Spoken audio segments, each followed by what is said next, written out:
اللہ کے نام سے شروع جو بڑا مہربان نہایت رحم والا ہے۔ السلام علیکم، میں ہوں آپ کا میزبان عرفان ملک اور آپ دیکھ رہے ہیں نشاندہی، جو ہر خبر پر یقین دلائے۔ ناظرین اکرام، 150 سالہ تاریخ تھی کہ جس میں مسلمان ہی نہیں ان کے ساتھ ہندو اور دیگر کئی مذاہب کے لوگ انگریزوں کی غلامی سے تنگ آنے کے بعد ایک لیڈر کی تلاش میں مصروف تھے، اور ایسے موقع پر ہمیں یہ بات پتہ پڑی کہ جب کسی قوم کو لیڈر میسر نہیں آتا، وہ کتنی ہی سرگرداں کیوں نہ رہے، وہ کتنی ہی متلاشی کیوں نہ رہے، وہ کسی چیز کی آزادی کی جد و جہد میں کتنی ہی زیادہ پریشان کیوں نہ رہے، انہیں آزادی میسر نہیں آتی۔ تو آزادی کے لیے جو سب سے بڑی علامت بن کر ابھرے وہ لیڈرشپ تھی، اور میں آج ایک ایسے لیڈر کی بات کر رہا ہوں جن کا یوم ہے، جن کے دن پر ہم آج بات کر رہے ہیں، جن کے یوم کے دن کے حوالے سے یہ پورا پروگرام منعقد کیا گیا ہے۔ جی ہاں، قائد اعظم کے حوالے سے بات کی جا رہی ہے کہ جب کسی قوم کو کوئی لیڈر میسر آتا ہے تو انہیں ان کی زندگی کی سب سے اہم چیز بھی حاصل ہو جاتی ہے، اور زندگی کی ظاہر ہے کہ سب سے اہم چیز آزادی کے سوا کچھ نہیں ہو سکتا۔ تو قائد اعظم کی شخصیت کے حوالے سے کون سے ایسے پہلو ہیں جن پر میں سمجھتا ہوں کہ اس تناظر میں بات نہیں ہو پائی کہ جس کا اظہار موجودہ ملک کی صورتحال کو ملحوظ خاطر رکھ کر اگر کیا جائے تو وہ لازم و ملزوم ہو جاتا ہے۔ قائد اعظم کے پاس کون سے ایسے گن تھے، کون سی ایسی خاصیتیں تھیں جو آج کے لیڈرز میں ہمیں دور تک نظر نہیں آتی؟ ایسی کون سی چیز تھی کہ جس کے باعث قائد اعظم نے پاکستان حاصل کیا، لاکھوں لوگوں، کروڑوں لوگوں کو آزادی دلوائی؟ لیڈرشپ کی بنیادی جو ضروریات ہیں وہ کیا ہوتی ہیں؟ لیڈر کو کیسا ہونا چاہیے؟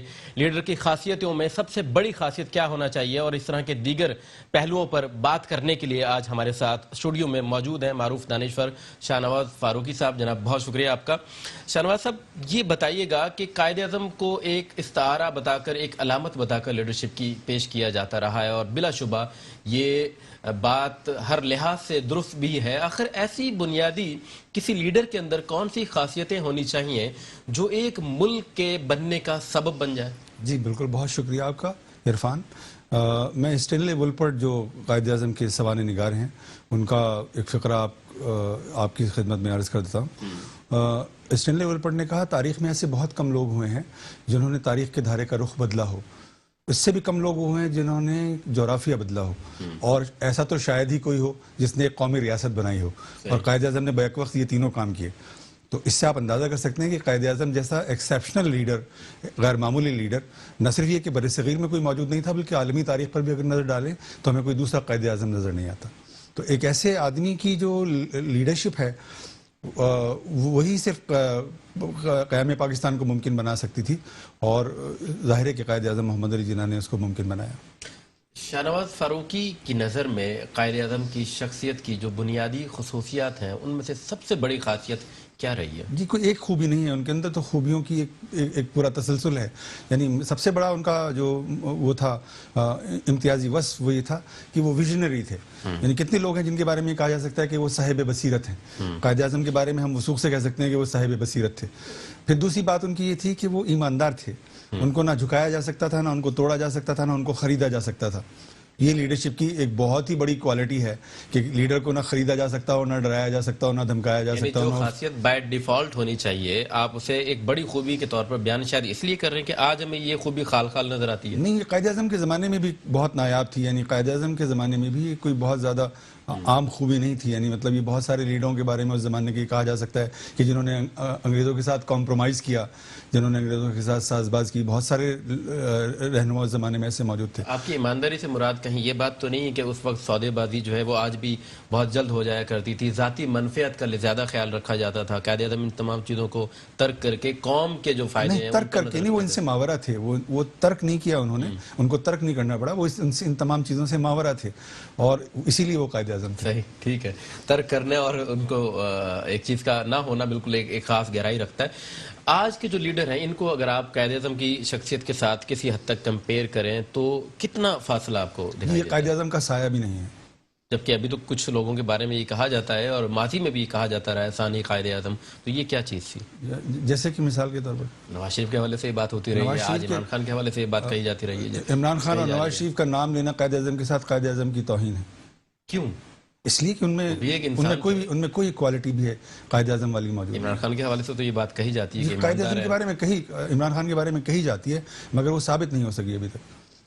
آپ اگر قائد کی شخصیت کو ظاہر کہ پڑھا دیکھا تو بنیادی چیزیں جو ہمیں نظر آتی ہیں، انہوں نے اپنا جو پروفیشن تھا اس کو ترک کیا، وہ فکر جو علامہ اقبال نے ان کو دلائی، تو کہیں یہ سمجھتے ہیں کہ موجودہ لیڈرز کو کوئی ایسا علامہ اقبال میسر نہ آیا ہو؟ یہ بھی تو ایک بہت بڑی بات ہے، علامہ اقبال کا کردار قائد اعظم کی زندگی میں ایک بڑی خاص اہمیت رکھتا ہے. جی، قائد اعظم کی زندگی میں واقعی اقبال کا کردار بہت امپورٹنٹ ہے، اور قائد اعظم جو تھے خود اقبال کو اپنا روحانی مرشد مانتے تھے، اور خود اقبال کا بھی معاملہ یہ تھا، وہ ان کو اپنا رہنما کہتے تھے قائد اعظم کو. تو یہ دو طرفہ تعلق ہے، یہ ایک طرفہ تعلق نہیں ہے. قائد اعظم نے اقبال کو متاثر کیا ہے اور اقبال نے قائد اعظم کو متاثر کیا ہے. یہ تو بات بالکل اپنی جگہ درست ہے، لیکن جو بات قائد اعظم کو بہت زیادہ مختلف بناتی ہے وہ یہ ہے کہ قائد اعظم محمد علی جناح نے اپنے جس ویژن کو اپنے سامنے رکھا اس کے ساتھ اپنے کمٹمنٹ کو نبھا کر دکھایا. اور جس وقت قائد اعظم نے قیام پاکستان کا مطالبہ کیا، شاید قائد اعظم واحد انسان تھے جن کو اس بات کا یقین تھا کہ پاکستان بنے گا، ورنہ اس وقت کوئی یہ بات کہہ نہیں سکتا تھا کہ پاکستان بنے گا. اس کا سبب یہ تھا کہ آپ کو ایک طرف وقت کی سپر پاور انگریزوں سے سابقہ درپیش تھا، دوسری طرف ہندو اکثریت تھی، اور آپ کی جو قوم جو تھی وہ نہ متحد تھی، نہ وہ منظم تھی، نہ اس کے پاس جد و جہد کا کوئی اس کا تجربہ تھا اس کو، اور نہ لیڈرشپ کا کوئی اس کو بہت اچھا تجربہ رہا تھا ماضی میں قائد اعظم سے پہلے.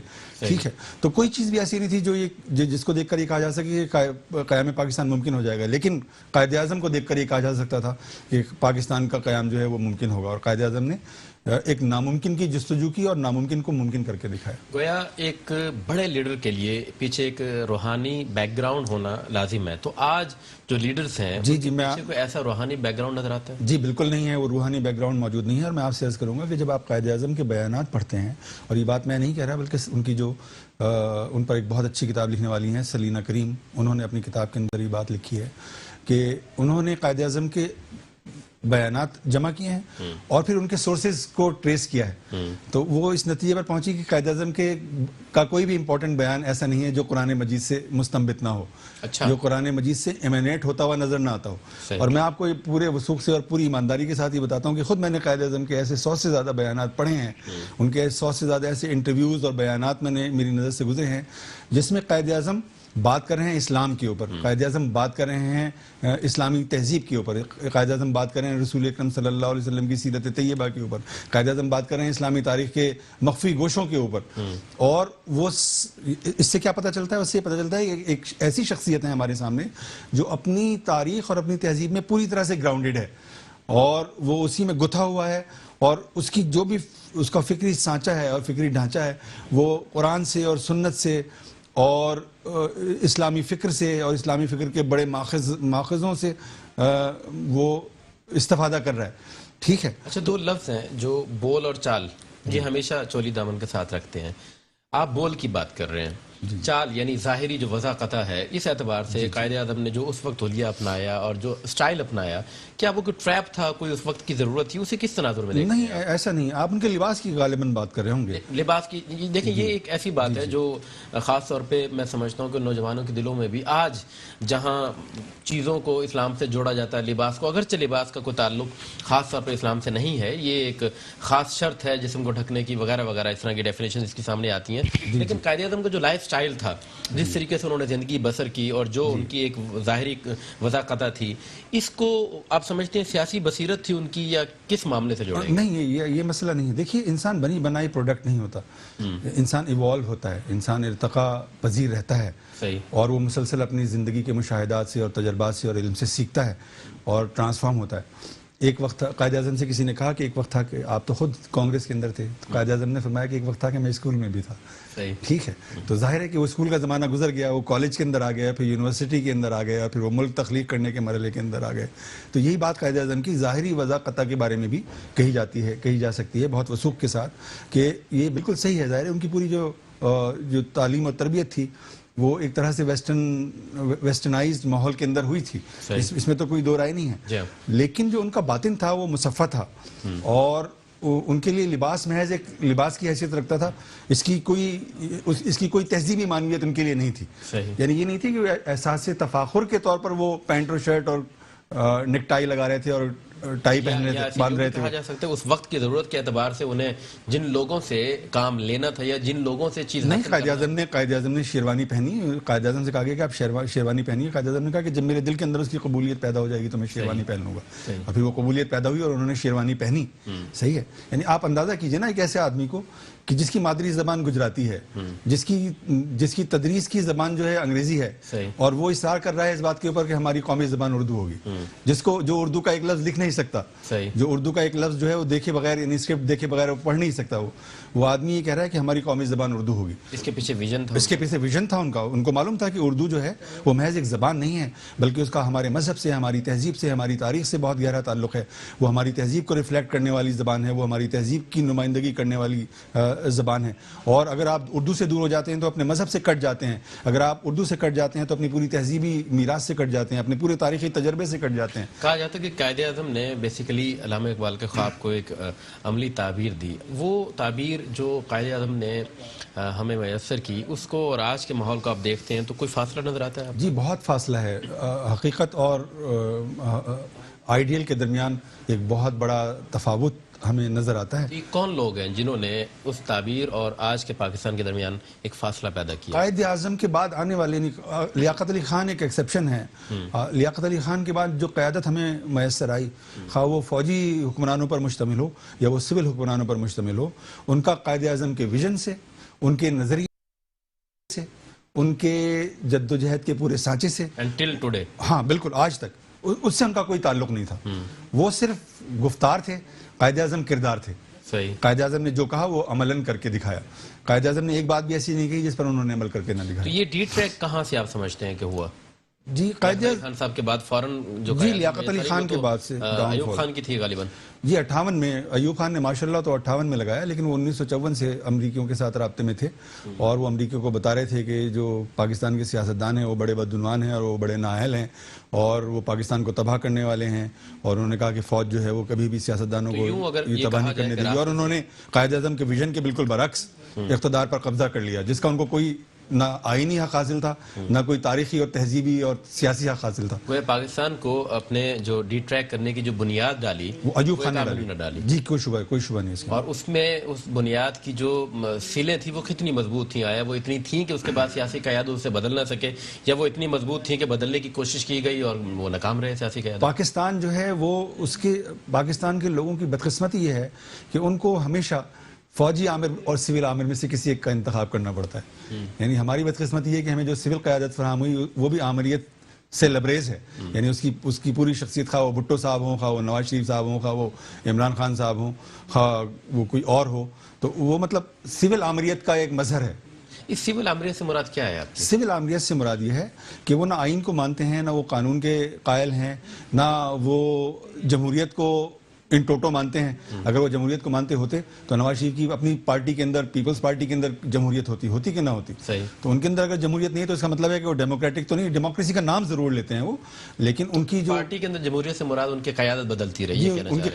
ان کی قیادت کبھی بھی جمہوری طریقے سے الیکٹ نہیں ہوئی ہے. تو ابھی بھٹو صاحب تھے, 7 سال رہے, اقتدار میں رہے, بہت پاپولر لیڈر تھے, اس میں کوئی بھی دو رائے نہیں ہے. لیکن یہ بھی تو ریکارڈ کا حصہ ہے کہ 1913 سے 1947 تک آل مسلم لیگ کے سربراہ بھی ایک ہی رہے قائد اعظم. محمد علی چینج ہونا ہی جمہوریت ہو تو یہ تو قائد اعظم ایک ایسی شخصیت ہے جن کا کوئی ریپلیسمنٹ نہیں تھا. بھٹو کا تو 1000 ریپلیسمنٹس ہو سکتے تھے, نواز شریف کے 1000 ریپلیسمنٹ ہو سکتے ہیں, عمران خان کے 1000 ریپلیسمنٹ ہو سکتے ہیں. قائد اعظم تو ان کا تو کوئی ریپلیسمنٹ ہی نہیں. یہ شاید اس لیے بھی ہے کہ ہم نے ایک ہیولا بنا لیا ایک ایسا کہ جس نہیں, ایسا نہیں. وہ تاریخی عمل ایسا تھا کہ اگر قائد اعظم کو آپ تاریخی منظرنامے سے ایک لمحے کے لیے آپ نکال دیں تو پاکستان ناممکن ہو جاتا ہے. اچھا, موجودہ جو پاکستان ہے اس کے اندر قائد کے جو تصورات ہیں, جو خیالات ہیں, ان میں سے ایک چیز بہت زیادہ کنٹروورشل بنا کر بیان کی جاتی ہے اقلیتوں کے حوالے سے.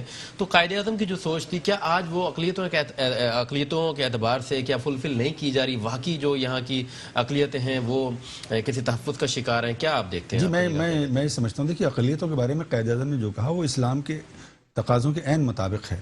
قائد اعظم نے جو 11 اگست کی ان کی تقریر ہے جو بہت زیادہ کوٹ ہوتی ہے اور مس انٹرپریٹ ہوتی ہے, اس میں انہوں نے کہا کہ بھئی پاکستان بن گیا ہے اور مسلمان آزاد ہیں کہ وہ اپنی مسجد میں جائیں, اور کرسچن آزاد ہیں کہ وہ اپنے گرجے میں جائیں, اور ہندو آزاد ہیں کہ وہ اپنے مندروں میں جائیں. یہ فرمایا نا قائد اعظم نے. تو مطلب یہ بالکل ایسی بات ہے کہ جو قائد اعظم کے ایک اور سوانح نگار ہیں اسٹینلے وولپورٹ, انہوں نے لکھا کہ یہ الفاظ تو قائد اعظم کے ہیں مگر یہ جو اس کی اسپرٹ ہے وہ خطبہ حجت الوداع سے آئی ہے. صحیح ہے. آپ اس کا اندازہ اس بات سے کریں کہ ایک ویسٹرنر جو ہے اس کی گواہی دے رہا ہے. دیکھتے ہیں پاکستان میں کم از کم, پاکستان میں میں سمجھتا ہوں کہ پاکستان میں خواہ سول عامر رہا ہو کوئی یا کوئی فوجی عامر رہا ہو, پاکستان کے اندر اقلیتوں کے بارے میں کبھی بھی کوئی ہاسٹیلٹی موجود نہیں رہی ہے. پاکستان کے اندر جو اقلیتیں ہیں انہوں نے اپنی لائف کو ٹو دی فلیسٹ انجوائے کیا ہے. جو تعلیم انہوں نے حاصل کرنا چاہی وہ تعلیم حاصل کی, جو کاروبار انہوں نے کرنا چاہا وہ کاروبار حاصل کیا. اس نقطے پہ عمل ہوا. بالکل الحمدللہ. قائد اعظم ایسی شخصیت ہے ناظرین کرام کہ جن پر ظاہر ہے کہ پی ایچ ڈی ہو رہی ہے اور جن کے ہزار پہلو ایسے ہیں کہ ہر پہلو کو اگر ہم دیکھنا چاہیں اور اس پر اپنا تجزیہ پیش کرنا چاہیں تو گھنٹوں گزر جائیں. ایک مختصر بریک کے بعد شاہ نواز فاروقی سے قائد اعظم کے حوالے سے مزید بات. Welcome back. نشاندہی میں ایک دفعہ پھر سے آپ کو خوش آمدید کہیں گے. قائد اعظم کی شخصیت کو ہم ڈسکس کر رہے ہیں کہ ایک ایسی شخصیت جس کے کئی اینگلز ہیں, کئی زاویے ہیں. شاہ نواز بھائی یہ بتائیے گا کہ پاکستان کے جو خواب کی ہم بات کر رہے تھے, قائد اعظم نے اس کی تعبیر اس کو ایک عملی جامہ پہنایا, اسے مکمل کیا. آج ہم دیکھتے ہیں کہ انڈیا کے اندر, بھارت کے اندر کئی ایسی اقلیتیں ہیں, کئی ایسی قومیں ہیں جو الگ ملک بنانا چاہتی ہیں اور وہ قائد اعظم کو درست قرار دیتی ہیں. جی آپ کا ویژن بالکل درست تھا, مگر ہمارے یہاں پر ایسا ایک بہت بڑا طبقہ ہے جو قائد اعظم کو اپنی تنقید کا نشانہ بناتا ہے. یہ مسئلہ کیا ہے؟ جی قائد اعظم دیکھیے, قائد اعظم کا جو ویژن تھا اصل میں اوریجنل ویژن جو تھا وہ یہ تھا کہ پاکستان اسلام کا قلعہ ہوگا. اور قرآن, قائد اعظم نے فرمایا کہ قرآن ہمارا کانسٹیٹیوشن ہوگا, ہمیں کانسٹیٹیوشن بنانے کی ضرورت نہیں, ہمارے پاس قرآن موجود ہے. یہ خود قائد اعظم محمد علی جناح نے کہا, اور انہوں نے کہا کہ پاکستان ایک پریمیئر اسلامک اسٹیٹ ہوگی. یہ قائد اعظم کے الفاظ میں دہرا رہا ہوں, اب یہ اس کو میرے الفاظ نہ سمجھیے گا. تو قائد اعظم چاہتے تھے کہ پاکستان اسلام کا قلعہ بنے اور وہ ایک عظیم الشان ریاست بن کر ابھرے جس کا سارا پوٹینشیل پاکستان کے اندر موجود تھا. یعنی قائد اعظم اگر یہ اینٹیسپیٹ کر رہے تھے کہ پاکستان جو ہے وہ عظیم الشان ریاست ہوگا تو وہ غلط نہیں سمجھ رہے تھے. وہ پاکستان دنیا کی سب سے بڑی اسلامی ریاست تھا, آپ کے معلوم ہے نا, ڈسممبر ہونے سے پہلے 1971 کے ڈیبیکل سے پہلے, پاکستان مشرقی پاکستان کے الگ ہونے سے پہلے پاکستان دنیا کی سب سے بڑی اسلامی ریاست تھا اور وہ دنیا کی 5 بڑی آبادی کے اعتبار سے دنیا کی 5 بڑی ریاستوں میں شمار ہوتا تھا. ٹھیک ہے, تو پاکستان کو اللہ تعالیٰ نے وسائل دیے, بے پناہ صلاحیتوں سے لوگوں کو دی, صلاحیتوں سے نوازا. تو اگر قائد اعظم کی قیادت ہمیں میسر رہتی 2-4 سال تو اس میں کوئی شبہ ہی نہیں ہے کہ پاکستان جو تھا وہ دنیا کے غیر معمولی ملکوں میں سے ایک ملک بننے والا تھا. یعنی وہ دنیا کی 10-15 اہم مملکتوں میں سے ایک مملکت ہوتا. وہ صحیح ہے, یہ قائد اعظم کا اصل ویژن تھا. لیکن ہم نے جیسا کہ گفتگو کے آغاز میں اس کا تذکرہ کیا کہ قائد اعظم کے بعد جو قیادت ہمیں فراہم ہوئی, دیکھیے انسانوں کی جو آرزو ہوتی ہے وہ انسان کو بڑا بناتی ہے. قائد اعظم کی آرزو بہت بڑی تھی. تو قائد اعظم بھی بہت بڑے تھے, اور آپ کو معلوم ہے کہ قائد اعظم ایک زمانے کے اندر کانگریس کے لیڈر تھے وہ, اور افراد کے مقدمے لڑتے تھے. لیکن جو ان کا نظریہ تھا وہ اتنا بڑا تھا کہ اس نظریے سے جب وہ کانٹیکٹ میں آئے, اس نظریے کو جب انہوں نے اڈاپٹ کر لیا تو اس نظریے نے اور قائد اعظم کو محمد علی جناح سے قائد اعظم بنا دیا. قوم کا مقدمہ لڑا. جی, اور ان کو افراد کا مقدمہ لڑنے والے کے بجائے اس تاریخ کی اس اسٹیج پر لا کر کھڑا کیا جہاں وہ ایک قوم کی تقدیر کا مقدمہ لڑتے ہوئے پائے گئے. صحیح, اور انہوں نے اپنے ویژن کے مطابق ملک بنا کر دکھایا. مطلب اچھا, فلسفیاتی تناظر میں علامہ اقبال کو صرف پاکستان تک محدود نہیں رکھا ہے, تو اسے ایران بھی اپنا مرشد مانتا ہے, ترکی میں ان کی ایک بڑا نام ہے, اسی طرح ایون جرمن قوم بھی علامہ اقبال کو ایک بڑے فلاسفر کے تناظر میں دیکھتی ہے. کیا قائد اعظم کو ایک ملک سے جوڑنا, یعنی جس قدر بڑی شخصیت آپ انہیں بتلا رہے ہیں اور ظاہر ہے کہ وہ ہیں, تو انہیں ایک ملک کی بجائے اگر ہم اس وقت موجودہ 52-53 جو مسلم ممالک ہیں, کہیں پر بھی قائد اعظم کا فلسفہ آپ کو عمل پیرا ہوتے ہوئے نظر آتا ہے؟ نہیں, دیکھیے نا, مسلم ملکوں کا مسئلہ ہے کہ مسلم ملکوں میں یا تو بادشاہتیں ہیں, یا وہاں پر آمریتیں ہیں, یا وہاں پر ایسی ڈیموکریسیز ہیں جن کو ہم شیم ڈیموکریسیز کہتے ہیں, مطلب جن پر خود جمہوریت شرمندہ ہو جائے. تو ظاہر ہے کہ وہ جو یعنی پوٹینشیل جو لیڈ کرنے والا پوٹینشیل ہوتا ہے وہ تو کسی بھی مسلم ملک کے پاس موجود نہیں ہے. یعنی ظاہر ہے بادشاہتیں اگر ہمیں لیڈ کر سکتی ہوتی تو یہ زوال کا جو منظرنامہ ہمارے سامنے ہے, یہ زوال کا منظرنامہ موجود ہی نہ ہوتا. اور اگر فوجی آمریتیں ہمیں ڈیلیور کر سکتی ہوتی تو آج ہم دنیا کی بڑی طاقتوں میں سے ایک بڑی طاقت ہوتے, اس لیے کہ ہم نے اپنی زندگی کے آدھے سال تو فوجی آمریتوں کے تحت ہی گزارے ہیں. تو ہمارا میں عرض کر رہا تھا کہ ہماری جو لیڈرشپ ہے اس کی پرابلم یہ ہے کہ اس کی آرزو بہت چھوٹی ہے. کیا مطلب اس کی آرزو بات کو اگر آپ کلیریفائی کریں کیا ذاتی ہے، پرسنل ہے، مجھے فائدہ ہو جائے، میرے خاندان کو فائدہ ہو جائے، زیادہ سے زیادہ جس طبقے کو میں ریپرزینٹ کرتا ہوں اس کو فائدہ ہو جائے، صحیح، اس ادارے کو فائدہ ہو جائے جس کی میں نمائندگی کر رہا ہوں. میرے سامنے پوری قوم کا مفاد اور فائدہ نہیں ہے. یعنی کوئی پنجاب کا لیڈر ہے، کوئی سندھ کا لیڈر ہے، کوئی مہاجروں کا لیڈر بنا ہوا ہے، کوئی پشتونوں کا لیڈر بنا ہوا ہے، کوئی بلوچوں کا لیڈر بنا ہوا ہے. مطلب اسلامیت اور پاکستانیت پاکستان کے اندر مفقود ہے. یہ کتنی عجیب و غریب بات ہے. یعنی قائد اعظم اسپیسیفک قوم کے آپ لیڈر بن چکے ہیں لیکن ایک مسلم قوم کا لیڈر بننے کی صلاحیت نہیں. جی صلاحیت نہیں ہے یا ویژن چھوٹا ہے؟ جی صلاحیت بھی نہیں ہے، ویژن بھی نہیں ہے، صلاحیت بھی نہیں ہے، اور وہ چاہتے بھی نہیں ہیں. مطلب وہ دیکھیے نا، ٹرانسفارم ہوتا ہے آدمی، بدلتا ہے، متغیر ہوتا ہے. کبھی وہ جیسا کہ میں نے بھی عرض کیا کہ آپ میٹرک میں ہوتے ہیں، پھر آپ پی ایچ ڈی کرتے ہیں، ایوالو ہوتے ہیں نا. تو ہماری لیڈرشپ میں کسی بھی لیڈر نے یہ ظاہر نہیں کیا کہ وہ ایوولوٹ ہونے کی صلاحیت رکھتا ہے. تو یہ بھٹو جیسا لیڈر کے بارے میں ہم کہہ سکتے ہیں کہ وہ ایوولوٹ نہیں ہو سکا. جی یہ ہمارے معاشرے کا بانجھ پن ہے کہ آپ دوسرا قائد اعظم پیدا نہیں کر پائے اور آگے بھی آپ کہہ رہے ہیں کہ ایسی کوئی امید نظر نہیں آتی. کیا اس کے پیچھے نہیں، میں یہ تو نہیں کہوں گا کہ میں آپ سے یہ عرض کروں گا یہ بانجھ پن نہیں ہے، یہ ہمارے چھوٹے خیالات کا نتیجہ ہے، ہماری چھوٹی آرزوؤں اور تمناؤں کا نتیجہ ہے. اگر ہم اپنا ویژن بڑا کریں، کسی کا فقرہ ہے جو مجھے یاد آ رہا ہے، سب بڑا سوچو اور بڑا بن جاؤ. صحیح ہے. تو آپ بڑا سوچیں گے تو بڑا بننے کی طرف جائیں گے نا. جب آپ سوچیں گے اس طرح سے کہ کسی طرح سے میں 2-4 کروڑ کی 10-20 ارب روپے کی بدعنوانی کر لوں اور اپنے خاندان کی جیب بھر لوں، یا اپنی ذاتی جیب بھر لوں یا خاندان کی اجتماعی جیب بھر لوں، تو اگر آپ یہ سوچ کر آپریٹ کریں گے اور پاکستان کے آپ پرائم منسٹر ہوں گے تو پھر آپ پاکستان کو کہاں لے جائیں گے آپ؟ تو 1948 سے 2020 تک کی پوری ٹائم لائن میں آپ اس پوری تاریخ میں کوئی بھی ایک ایسا لیڈر نہیں جانتے یا دیکھتے کہ جس نے قائد اعظم کے افکار جس کے اندر آپ نے پائے ہوں؟ جی بھٹو صاحب کے اندر بڑا پوٹینشیل تھا. بھٹو صاحب ذہین تھے، بہت پڑھے لکھے آدمی تھے، لیکن وہ کبھی بھی اپنے جاگیردارانہ پس منظر سے بلند نہیں ہو سکے. یہ ان کی پرابلم تھی. صحیح ہے. وہ ہمیشہ اسی جاگیردارانہ پس منظر کے دائرے کے اندر رہتے ہوئے آپریٹ کرتے رہے. نواز شریف کو یہ کہہ کر لایا گیا کہ یہ جو بزنس کلاس ہے اس کو ریپرزینٹ کرنے والے آدمی ہیں، لیکن پتہ چلا کہ وہ تو سب سے زیادہ کرپٹ ہیں. صحیح ہے. تو یہ ہماری سب سے بڑی پرابلم ہے کہ ہمارا جو اجتماعی ویژن ہے وہ ہمارے اندر موجود نہیں ہے. اس کا حل کیا ہے؟ اس کا حل یہ ہے کہ آپ اپنے تاریخ کو، اپنے نظریے کو اپنا رہنما بنائیں اور آپ ایسی قیادت کو مسترد کر دیں. یعنی عوام کے اندر یہ شعور بیدار کرنے کی ضرورت ہے کہ آپ کو ویسی ہی لیڈرشپ چاہیے جس طرح کی قائد اعظم کی لیڈرشپ تھی.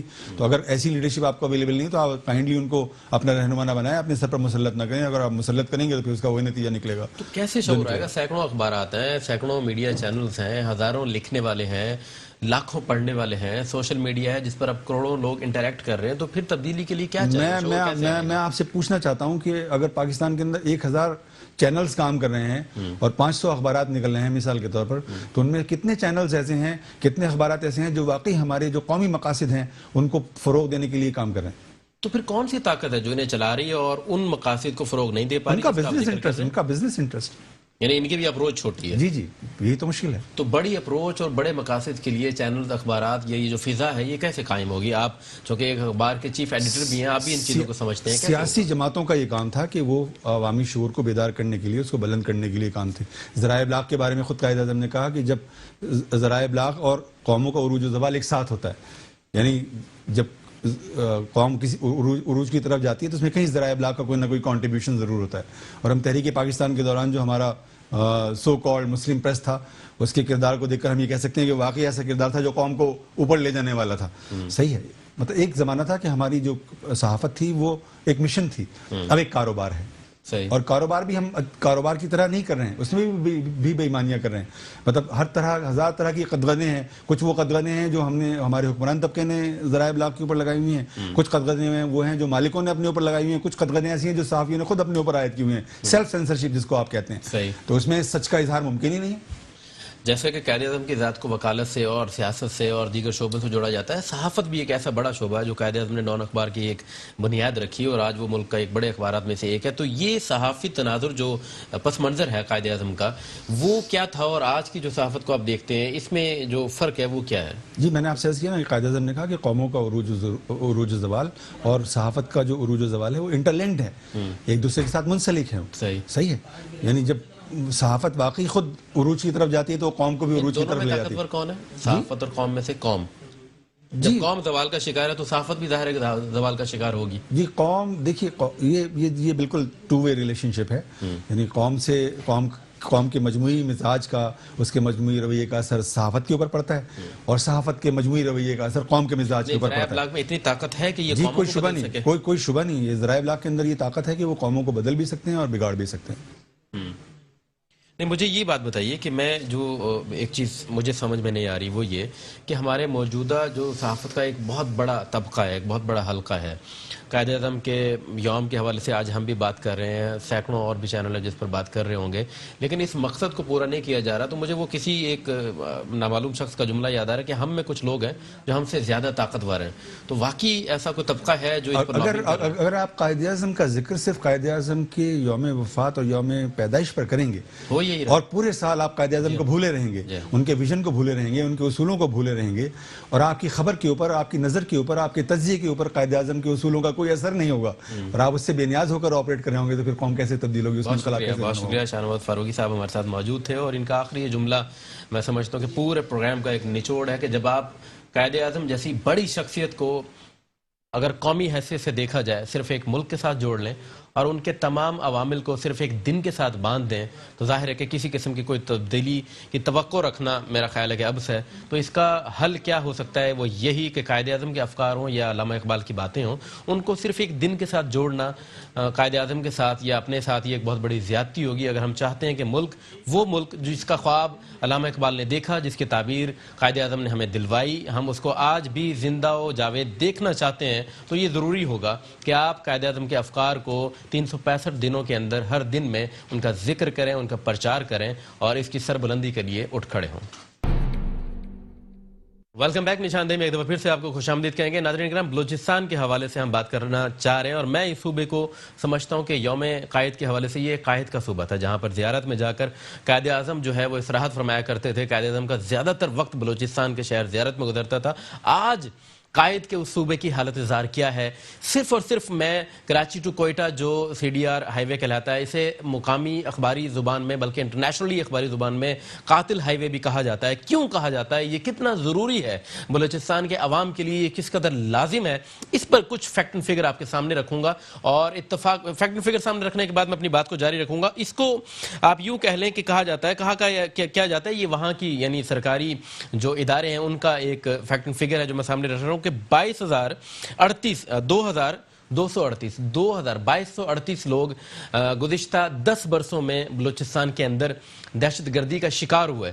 لیکن پھر ایسی کیا چیز ہے جو اس دہشت گردی سے بڑی ہے اور اس دہشت گردی سے زیادہ لوگوں کی جانیں اس میں گئیں؟ وہ ہے بلوچستان کا وہ نیشنل ہائی وے کہ جس میں سرکاری اعداد و شمار کے مطابق 4000 لوگ اپنی جانوں سے ہاتھ دھو بیٹھے، جبکہ مقامی اخبارات کے مطابق یہ 4000 نہیں بلکہ اس کا ڈبل ہے، یعنی 8000 سے بھی زائد. یعنی وہ جو 10 برسوں میں ہم نے دہشت گردی کا بلوچستانیوں نے، بلوچوں میں نہیں کہوں گا، بلوچستانیوں نے سامنا کیا، ان سے ڈبل تعداد میں اس نیشنل ہائی وے پہ لوگ اپنی جان سے ہاتھ دھو بیٹھے. یہ 813 کلومیٹر پر مبنی ایک ہائی وے ہے، اور جہاں سے روزانہ کی بنیاد پر تقریباً 8000 گاڑیاں گزرتی ہیں، یعنی اتنی بڑی تعداد یہاں پر گزرتی ہے. مگر اس کا سب سے بڑا مسئلہ پھر وہی ہے کہ یہ سنگل روڈ ہے، ایک ڈبل روڈ جو ہونا چاہیے کہ آنے والا ٹریفک ایک طرف ہو، جانے والا ایک طرف ہو. حادثات میں کمی اس طرح آ سکتی ہے، لیکن آج تک اس پر ایسا کچھ نہیں ہوا. اور اگر وفاقی حکومت کی بات کر لی جائے تو BNP نے 2018 میں جب پاکستان تحریک انصاف کے ساتھ کولیجن کی، ان کے ساتھ گٹھ جوڑ کیا، تو 6 نکات رکھے. ان 6 نکات میں جو سب سے پہلا اور جو بڑا نقطہ تھا، جو بڑی ڈیمانڈ تھی، وہ یہی تھی کہ نیشنل ہائی وے بنایا جائے گا. اور اس سب کے باوجود 500 ملین روپے وفاقی حکومت نے بلوچستان حکومت کو صرف ایک فیزیبلٹی بنانے کے لیے دیے، ایک رپورٹ بنانے کے لیے دیے کہ آیا حقائق کیا ہے، اگر اس پر ڈبل روڈ بنایا جائے تو کتنی لاگت ہوگی وغیرہ وغیرہ. اس پوری فیزیبلٹی کے لیے 500 ملین روپے صوبائی حکومت کو دیے. اس کے بعد وہ 500 ملین روپے کہاں چلے گئے، نہ صوبائی حکومت کو پتہ ہے، نہ وفاق کو پتہ ہے، نہ آپ کو پتہ ہے، نہ ہمیں پتہ ہے. وہ ظاہر ہے کہ کہاں گئے ہم سب سمجھتے ضرور ہیں، لیکن اس پر بات نہیں کر سکتے. اپریل 2019 میں کوئٹہ جانے کے لیے ایک فیملی فیملی نکلی گھر سے اور وہاں پر آپ دیکھیے کہ ایک جنازے میں شرکت کے لیے فیملی نکلی تھی. یہ ایک مثال ہے جو میں آپ کے سامنے رکھ رہا ہوں, اور اس ایک خاندان کے 9 افراد خود جیتے جی جنازے میں بدل گئے, جبکہ جنازہ پڑھنے کے لیے کراچی سے کوئٹہ نکلے تھے. ایسی کئی داستانیں, ایسی کئی غم کی کہانیاں ہیں جو میں آپ کے سامنے رکھ سکتا ہوں. اس کے علاوہ اگر میں یہ بات کروں کہ جیسا کہ میں نے عرض کیا کہ بی این پی نے 2018 کے الیکشن میں ڈیل کی, لیکن وہ ڈیل ناکام ہونے کے بعد اسے فالو اپ نہیں کیا جا سکا. گزشتہ شب ہی کی بات ہے, میں خود بھی اس روڈ سے گزرا اور ایک بہت بڑے حادثے کو میں نے اپنی آنکھوں سے دیکھا. میں وہاں رکا, لوگوں سے رائے لی. آئیے دیکھتے ہیں کہ لوگوں کا اس حوالے سے براہ راست ایک حادثے پر میں موجود تھا کیا کہنا ہے. ناظرین اکرام, میں اس وقت اوتھل پہ ہوں جو راستہ کراچی سے کوئٹہ ٹوورڈز کراچی جا رہا ہے, اور یہ روڈ برسوں سے سنگل روڈ ہے. یہاں پر مہینے کے اندر سینکڑوں حادثات پیش آتے ہیں, یہاں پر مہینے کے اندر ہزاروں جانیں قیمتی جاتی ہیں. سب کے باوجود بھی یہاں پر آپ دیکھ رہے ہیں کہ ابھی میرے پیچھے میں اس راستے پر تھا اور کراچی کی طرف ٹوورڈ جا رہا تھا. یہ پروگرام کرنے کا موقع نہیں تھا, پروگرام کرنے کے لیے یہاں پر کسی قسم کا ارادہ نہیں تھا, لیکن اس حادثے نے مجھے یہاں پر رکنے پر مجبور کیا, کیونکہ یہاں پر جو کھڑے سینکڑوں لوگ ہیں, ان کے پیچھے جو زخمی ہوئے ہیں, بس میں جو سینکڑوں لوگ موجود تھے جن کے گھر والے اس وقت منتظر ہیں کہ ان کا باپ, ان کا بچہ, ان کا بیٹا کب گھر واپس آئے گا, ہم اس کا پیار سے ماتھا چومیں گے. آج وہ زخمی حالت میں میرے پیچھے بس کے اندر موجود ہے, اور وہ یہاں سے گھر جانے کی بجائے سیدھا ہاسپٹل میں جائے گا. اور یہاں کے عوام اس بارے میں کیا سوچتے ہیں, عوام کو کس قسم کی تکلیف ہے, یہ لوگ بھی میرے ساتھ ہیں جو حادثے کا شکار ہوئے ہیں, ان سے بات کریں گے. یہ اپنی زبانی خود بتائیں گے کہ آخر مسئلہ ہے کیا. یہ تو روڈ سنگل روڈ ہے, ٹھیک ہے, پہلے تو اس کو ڈبل کرنا چاہیے, صحیح ہے, اس بارے میں کوئی غور نہیں ہوتا. پھر دوسری بات, یہاں پہ اونٹ بکریاں وغیرہ سب روڈوں پہ آتی ہے, اور جو نا کیا نام ہے, یہ چھوٹا روڈ سنگل روڈ ہے. آپ خود دیکھ رہے ہو کتنے ٹریفک ہے اس روڈ پہ, ٹریفک بہت زیادہ ہے اس روڈ پہ. اور اس کے بارے میں نہ کوئی توجہ دی جا رہی, نہ کچھ حل ہے بلوچستان کا. ٹھیک ہے, بس اس کو یہ جو مین مسئلہ آپ کے سامنے آ رہا ہے وہ ہے ڈبل روڈ. یہ جو مین مسئلہ آپ سامنے آ رہا ہے, پوری دنیا میں ایسا کہیں نہیں ہوتا کہ سنگل روڈ کی بنیاد پر ڈبل ٹریفک, وہ بھی ہیوی ٹریفک جاری ہو. یہاں پر بڑی گاڑیاں بھی جاتی ہیں, چھوٹی گاڑیاں بھی جاتی ہیں, بسیں بھی آتی ہیں. کراچی ٹوورڈ چمن یہاں پر لوگ سفر کرتے ہیں بڑی بڑی بسوں میں, لیکن انہیں سفری سہولیات کی سب سے بڑی ضرورت روڈ ہے, سڑک ہے, راستہ ہے, اور وہ راستہ یہاں پر نہیں دیا جا رہا. کوئی اور بھائی؟ سفر میں یہی مسئلہ ہوتا ہے سر کہ یہاں پہ ٹریفک بہت زیادہ ہوتی ہے اور روڈ سنگل ہے, تو اس وجہ سے ایکسیڈنٹ کا مسئلہ بہت زیادہ ہوتا ہے. اور باقی یہاں پہ جیسے بھائی نے کہا کہ یہاں پہ بیڑ بکریاں بھی روڈ پہ آتی ہیں, تو ان کا بھی بہت مسئلہ ہوتا ہے کہ یار یہاں پہ ایکسیڈنٹ ڈرائیور کو خامخواہ یہ وہ ہوتا ہے نا. کوئی آئی وٹنس ہے یہاں پر جب حادثہ پیش آیا ہے؟ نہیں, حادثہ پیش ہو, اس طرف آ جائیں, اس طرف آ جائیں. بسم اللہ الرحمن الرحیم. یہ حادثہ ہمارے سے پہلے آیا ہے, لیکن ہم جب پہنچے تو گاڑیاں کافی کڑی ہوئی تھی. پولیس والے یہی کہہ رہے تھے کہ گاڑی بھی نہیں لے کے جائے اور سامان بھی گاڑی سے نہ لے کے جائے. پولیس والے اور لیویز والے اسی بات پہ متفق تھے کہ گاڑی اسی جگہ پہ کڑی رہے گی اور اسی حالت میں کڑی رہے گی. تو تمام بسوں والوں نے یہ متفقہ فیصلہ کر دیا کہ کم از کم جو مسافروں کا سامان ہے, کوئی مسافر سامان سے پہچانا جائے گا, کوئی کسی چیز سے پہچانا جائے گا, تاکہ ان کو اطلاع ہو جائے یہ سامان, تاکہ ہم اڈے پہ پہنچ. یہاں پر جب یہ حادثہ پیش آیا ہے تو اس وقت بجائے مدد کے پولیس آپ کو ڈسٹرب کر رہی تھی, ایسا کیا واقعہ پیش آیا؟ یہ کپڑا نہیں دے رہا ہے, اور ڈسٹرب کا بات نہیں ہے, کپڑا نہیں دے رہا ہے, اسی لیے ہم لوگوں نے بولا بھائی کوئی پارسل ہے, کسی کا کارگو ہے, کارگو کا سامان ہے, تمہارا کارگو ہے, ابھی کوئٹہ سے آ رہا ہے اس گاڑی میں, ابھی یہ گاڑی کلٹی ہو گئی, ابھی ہم لوگ کو جیسا ہو جائے کارگو تو پہنچائیں گے نا, یہ کارگو تو پہنچائیں گے نا ادھر. اور وہ جو سواریاں اس میں شامل تھی وہ کارگو نہیں دے رہا ہے, بولتے کارگو نہیں دے رہا, ایس پی آ جائے, فلانی آ جائے, ٹی وی آ جائے, ڈی سی صاحب آ جائے, یہ سارے لوگ ڈی سی صاحب کا. ابھی وہ سامان آپ کو ملا یا نہیں ملا؟ سامان ہم تو زبردست سے نکالا, اپنا پولیس والوں کی کوئی مدد نہیں لیا ہم لوگ اپنا مدد, ڈرائیور لوگ خود اپنا مدد کیا ہے. یہ اس طرح کے حادثے آئے روز پیش آتے رہتے ہیں, پر ایسے پولیس والے نے دیکھے نہیں. ابھی یہ جو جیسے دیکھے یہاں روڈ کا بڑا مسئلہ کیا ہے, روڈ کا کیا بڑا مسئلہ ہے؟ مسئلہ کوئی نہیں, پولیس کا سنگل روڈ ہے, سنگل روڈ ہے, چلانے میں مشکل پیش نہیں, چلانے میں مشکل ہے نا سر جی. اوورٹیک میں گاڑی آ جاتا ہے, ابھی یہ بھی اوورٹیک میں چلا گیا ہے گاڑی, یہ اوورٹیک میں ہوا ہے. ہاں نا, اوورٹیک میں ہو گیا نا,